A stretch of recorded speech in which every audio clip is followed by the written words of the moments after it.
Budget tourist চ্যানেলের সকল নিয়মিত অনিয়মিত দর্শকদের মেঘালয় সিরিজে স্বাগতম।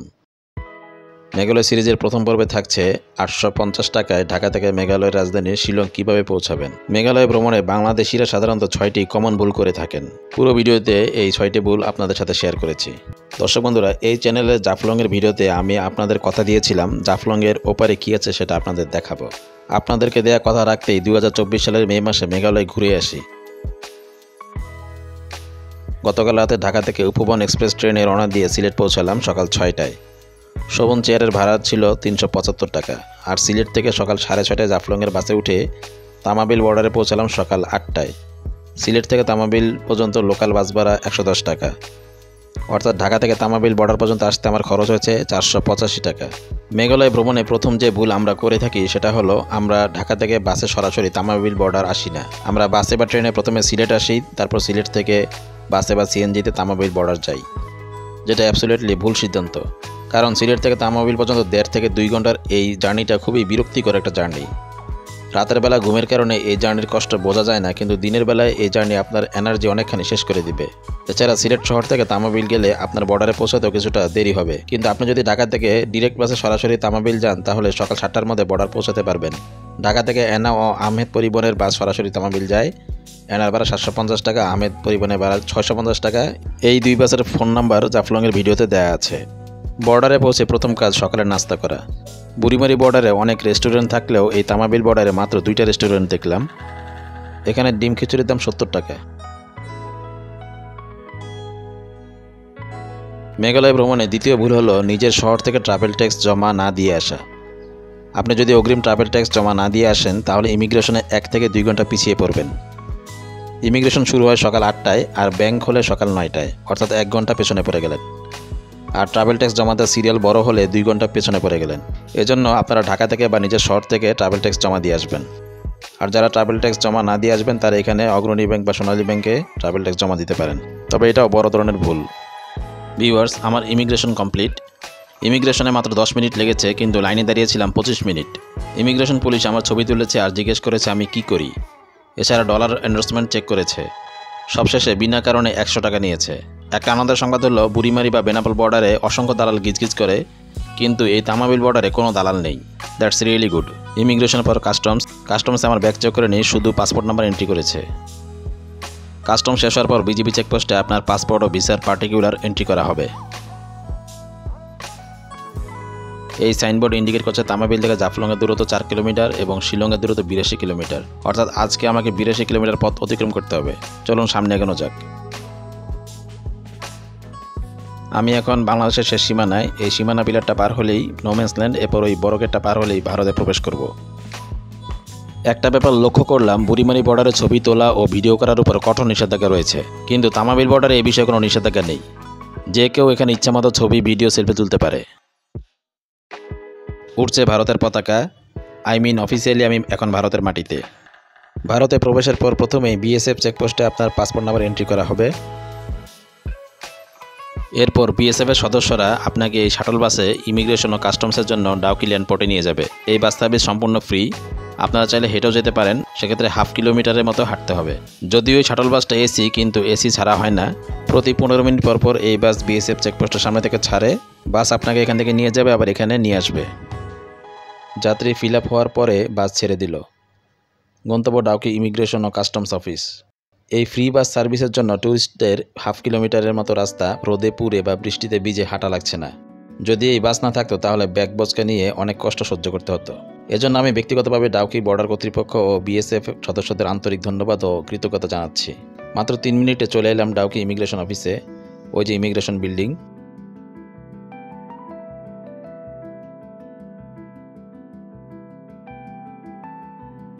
আমার মতে বাংলাদেশ ও ভারতের মধ্যে যত ল্যান্ডপোর্ট রয়েছে সবচেয়ে সুন্দর ল্যান্ডপোর্ট হচ্ছে এই তামাবিল ডাউকি ল্যান্ডপোর্ট।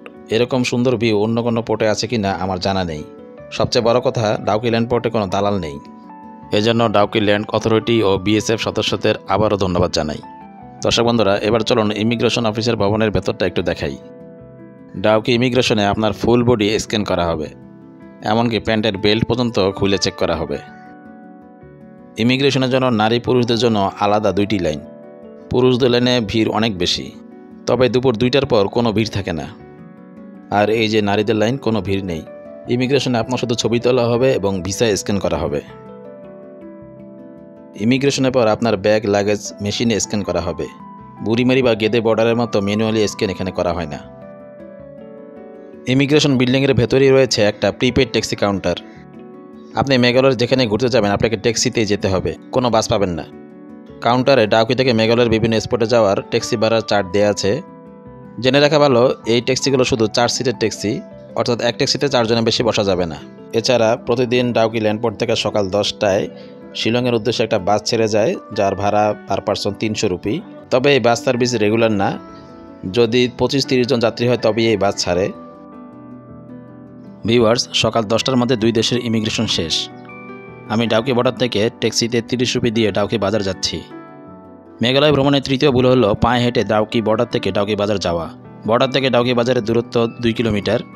অনেকে বলতে পারেন এই 2 কিলোমিটার রাস্তা তো হেঁটেই যাওয়া যায়। আপনাদের জ্ঞাতার্থে বলছি, পাহাড়ি 2 কিলোমিটার রাস্তা সমতলের 5 কিলোমিটারের সমান। অনেকে বলবে যে মাত্র 15 মিনিটে হেঁটে ডাউকি বাজারে যাওয়া যায়। বাস্তবে 25 থেকে 30 মিনিট লাগে হেঁটে যেতে, কারণ রাস্তা বেশ চড়াই রাস্তা। 5 মিনিটে ডাউকি বাজার পৌঁছে গেলাম। ডাউকি বাজার পৌঁছে প্রথম কাজ হলো টাকা ভাঙিয়ে রুপি করা। চ্যাংরামান্দা বর্ডারে যেমন অনেক মানি এক্সচেঞ্জের দোকান রয়েছে, এই ডাউকি বর্ডারে কিন্তু কোনো মানি এক্সচেঞ্জের দোকান নেই। এখানে কিছু দোকানে রুপি কেনাবেচা হয়ে থাকে, কিন্তু যেন তেন দোকান থেকে রুপি কিনবেন না। কয়েক মাস আগে এক বাংলাদেশি পর্যটক 15,000 রুপি কিনে 10,000 রুপি জাল পেয়েছিল। এজন্য সতর্কতার সাথে দেখে শুনে বুঝে রুপি কিনবেন। আমি এই জিও লেখা দোকান থেকে 9,000 রুপি কিনি। আমার ভাগ্য ভালো, আমি কোনো জাল রুপি পাইনি, এজন্য দোকানদার কাকুকে ধন্যবাদ। এই দোকানের কোনো নাম নেই। এই বড় গাছটার বিপরীত পাশে জিও এয়ারটেল সিম লেখা ছোট্ট একটা দোকান। আমি 100 টাকা 70 রুপি পেয়েছি, অথচ সিকিম যাওয়ার সময় চ্যাংরামান্দা বর্ডারে 75 রুপি পেয়েছিলাম। ডাউকি বাজারেও থাকার অনেক হোটেল রয়েছে, আপনারা প্রয়োজনে এসব হোটেলে থাকতে পারেন, তবে ভাড়া কিন্তু নেহায়েত কম না। এবার শিলং যাওয়ার জন্য ট্যাক্সি খোঁজা লাগবে। আমার পুরা কপাল যে আমি একা মেঘালয় ঘুরতে এসেছি। যখন সিকিম গিয়েছিলাম তখন একা গিয়েছিলাম। যাই হোক, ডাউকি থেকে শিলং যাওয়ার লোকাল ট্যাক্সি আপনাদেরকে দেখিয়ে দিই। ওই যে বড় গাছটার নিচে যে হলুদ গাড়িটা দেখছেন, গাড়ির ছাদ থেকে এক লোক মাল নামাচ্ছে। এই গাড়িতে আপনারা জনপ্রতি 250 রুপিতে শিলং যেতে পারবেন। এই গাড়িতে 10 জন যাত্রী নেওয়া হয়। লোকাল গাড়িতে সাইট সিইং করার সুযোগ নেই। যদি সাইট সিইং সহ এমন গাড়ি রিজার্ভ করেন সেক্ষেত্রে ভাড়া পড়বে 5 থেকে 6,000 রুপি। আর 4 সিটের গাড়ি সাইট সিইং সহ রিজার্ভ করলে ভাড়া পড়বে 2500 থেকে 3,000 রুপি। যদি ডাউকি থেকে চেরাপুঞ্জি যান তাহলে ভাড়া 500 থেকে 1,000 রুপি বেশি লাগবে। এছাড়া এসি গাড়ি নিলে ভাড়া কিছুটা বেশি হবে। ভিউয়ার্স, যেসব গাড়ির পেছনে এমএল লেখা সেসব গাড়ি আপনারা যদি ভাড়া না নিয়ে যেসব গাড়ির পেছনে এএস লেখা সেসব গাড়ি ভাড়া নেন তাহলে কিছুটা কম ভাড়ায় গাড়ি বুক করতে পারবেন। কারণ এএস লেখা গাড়িগুলো আসাম থেকে এসেছে, এগুলো আবার আসামে ফিরে যাবে। দর্শক বন্ধুরা, আমার লোকাল ট্যাক্সিতে শিলং যাওয়ার কথা থাকলেও ডাউকি বাজারে 3 জন দেশি ভাইয়ের সাথে আমার পরিচয় হয়। তারা 3 জন, আমি একজন, মোট 4 জন মিলে এই ট্যাক্সি রিজার্ভ করে শিলং যাওয়ার জন্য। যাওয়ার পথে 6 থেকে 7টি স্পট আমাদের সাইট সিইং করাবে। এজন্য আমাদের ভাড়া দিতে হবে 3,000 রুপি। অ্যাকচুয়ালি 2,500 রুপি হলে ঠিক ছিল, কিন্তু আমরা যেহেতু বৌদ্ধ পূর্ণিমা ছুটিতে এসেছি এজন্য আজকে ভাড়া বেশি। মেঘালয় ভ্রমণের চতুর্থ ভুল হলো একসাথে 4 দিনের জন্য গাড়ি রিজার্ভ না করা। 70% ট্যুরিস্ট এই ভুলটা করে। একসাথে 4 দিনের জন্য গাড়ি রিজার্ভ করলে ভাড়া অনেকটা কম পড়ে। আপনি যদি প্রতিদিনের জন্য ভিন্ন ভিন্ন গাড়ি ভাড়া করেন তাহলে 4 দিনের জন্য ভাড়া লাগবে 10,000 থেকে 11,000 রুপি। আর একসাথে 4 দিনের জন্য একই গাড়ি রিজার্ভ করলে ভাড়া পড়বে 8,000 থেকে 9,000 রুপি। এছাড়া প্রতিদিন গাড়ি খোঁজার জন্য সময় নষ্ট ও দামাদামি করা ঝামেলা থেকে রেহাই পাবেন। আমাদের দিনের প্রথম স্পট জাফলং ভিউ পয়েন্ট। ওই যে আমাদের বাংলাদেশের জাফলং। এতদিন জাফলং থেকে ডাউকির ঘরবাড়ি রাস্তাঘাট দেখতাম, আর আজকে ইন্ডিয়া থেকে জাফলং দেখছি। ভিন্ন রকমের অনুভূতি। তবে আমরা যেহেতু জাফলং দেখার জন্য ইন্ডিয়া আসিনি, তাই চলে যাচ্ছি নেক্সট স্পটে। ভিউয়ার্স, এই ব্রিজটা চিনতে পারছেন? জাফলংয়ে দূর থেকে আমরা এই ব্রিজটা দেখি, নৌকা নিয়ে ব্রিজের কাছাকাছি যাই। আজকে এই ব্রিজের উপর থেকে আপনাদেরকে আশেপাশের ভিউ দেখাবো। আজকের দিনে দ্বিতীয় স্পট এই উমগোট নদী, যেটা বাংলাদেশে পিআইন নদীর নামে পরিচিত। ওই যে ওই জাফলংয়ের ওই জায়গা থেকে আমরা এই ব্রিজটা দেখি। আজকে ব্রিজের উপর থেকে জাফলংকে দেখছি।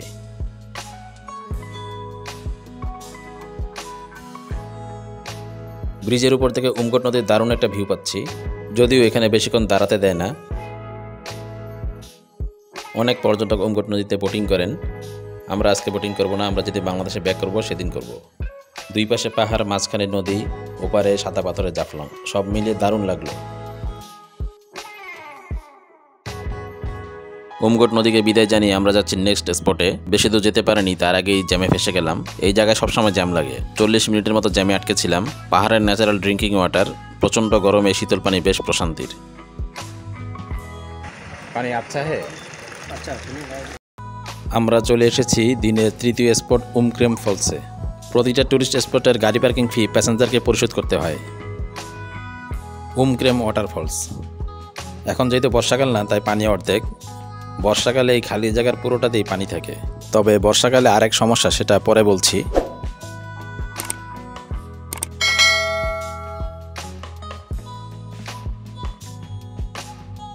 ব্রিজের রেলিংয়ের উপর ভেজা কাপড় শুকাতে দেওয়া হয়েছে। এই উমক্রেম ওয়াটারফলসের পানির গন্তব্য কিন্তু শেষ পর্যন্ত আমাদের বাংলাদেশ। এই যে বাংলাদেশের সিলেট জেলার গোয়াইনঘাট উপজেলা, ভারত থেকে আবার বাংলাদেশ দেখলাম। উমক্রেম ওয়াটারফলসে গোসল করার সুব্যবস্থা রয়েছে। এখানে এক পর্যটক রীতিমতো শরীরে সাবান ডলে গোসল করছেন। আমরাও প্রথমে গোসল করার সিদ্ধান্ত নিয়েছিলাম, পরে সিদ্ধান্ত চেঞ্জ করি।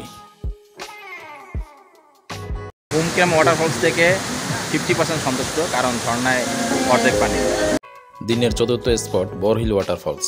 বোরহিল ওয়াটারফলসের সামনে এক দোকানে আনারস দেখলাম, তবে সবচেয়ে অবাক হলাম দোকানে কাঁঠাল দেখে। বোরহিল ওয়াটারফলসকে ব্রিজের উপর থেকে দেখতে হয় অনেকটা গোয়ার দুধসাগর ওয়াটারফলসের মতো।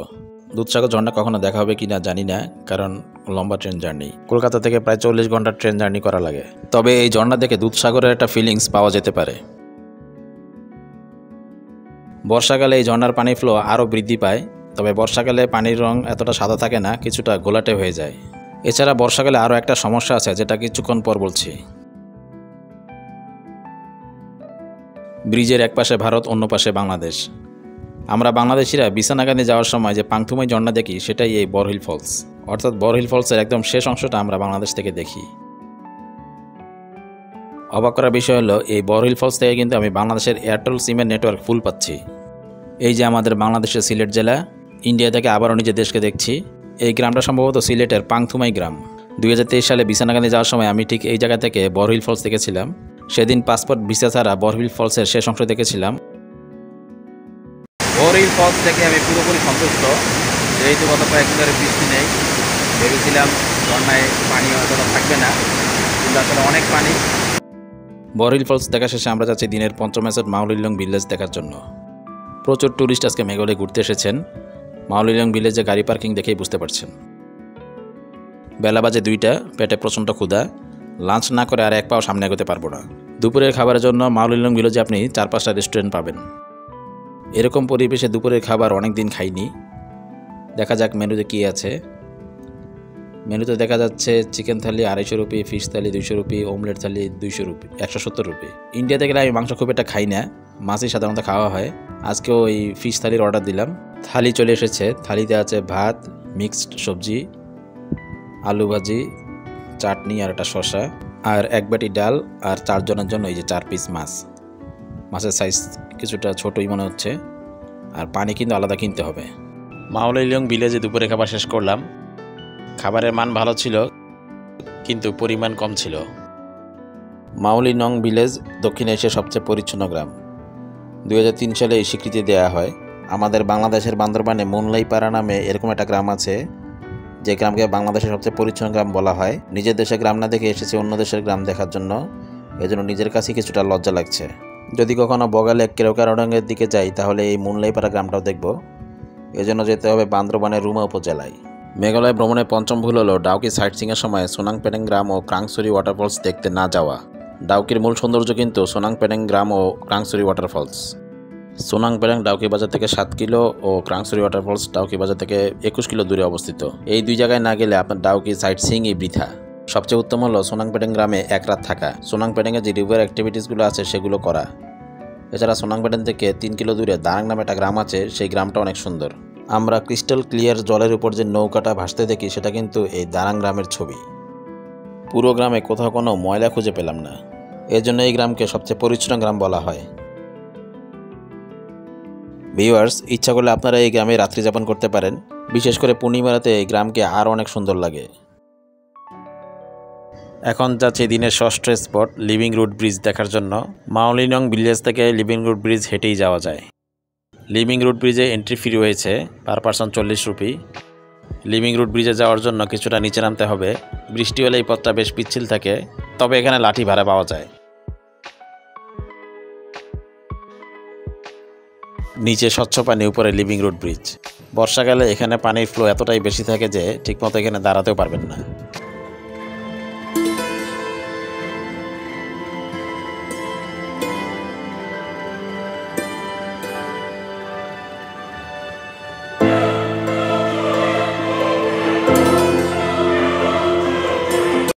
দর্শক বন্ধুরা, ইট, পাথর, সিমেন্ট, লোহা দিয়ে তৈরি অনেক ব্রিজ দেখেছি, কিন্তু গাছের শিকড় দিয়ে তৈরি ব্রিজ এই প্রথম দেখলাম। সত্যি অসাধারণ।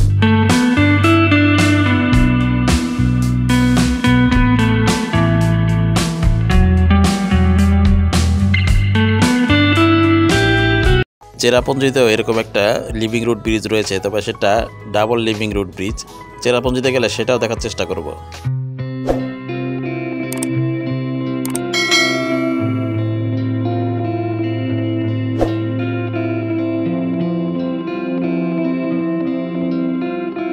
মাউলিডং ভিলেজ থেকে এই লিভিং রুট ব্রিজটা বেশি ভালো লেগেছে। এখানে বুনো একটা পরিবেশ রয়েছে। ভিউয়ার্স, লিভিং রুট ব্রিজের সবই ভালো লেগেছে, খালি দুইটা জিনিস ভালো লাগেনি। একটা হলো এন্ট্রি ফি 40 রুপি, যেটা একটু বেশি মনে হয়েছে, 20 রুপি হলে ঠিক ছিল। আর একটা হলো এই যে সিঁড়ি, দুটার সময় চড়াই সিঁড়ি ভাঙতে হয়। দর্শক, এখন যাচ্ছে দিনের সপ্তম ও সর্বশেষ spot, canyon valley view point দেখার জন্য। লিভিং রুট ব্রিজের পরে আরও একটা সুন্দর ঝর্ণা আছে, কিন্তু আমাদের ফাজিল ড্রাইভার আমাদের সেটা দেখায়নি। আমরাও ঝর্ণাটার নাম জানতাম না, কিন্তু আপনারা সেই ঝর্ণাটা মিস করবেন না। একটা জিনিস দেখে অবাক হলাম, আমাদের বান্দরবানে যেমন নির্বিচারে ও অবৈধভাবে পাহাড় কাটা হয়, এখানে মেঘালয়েও পাহাড় কাটা হয়। অবশ্য এখানে মনে হয় পাহাড় কাটা বৈধ, কারণ পাহাড় কেটে এখানে রাস্তা বানানো হচ্ছে। চলে এলাম ক্যানিয়ন ভ্যালি ভিউ পয়েন্টে। এখানে প্রবেশ মূল্য 20 রুপি, বাচ্চাদের 10 রুপি। ভিউ পয়েন্টে যাওয়ার জন্য কিছুটা উপরে উঠা লাগবে।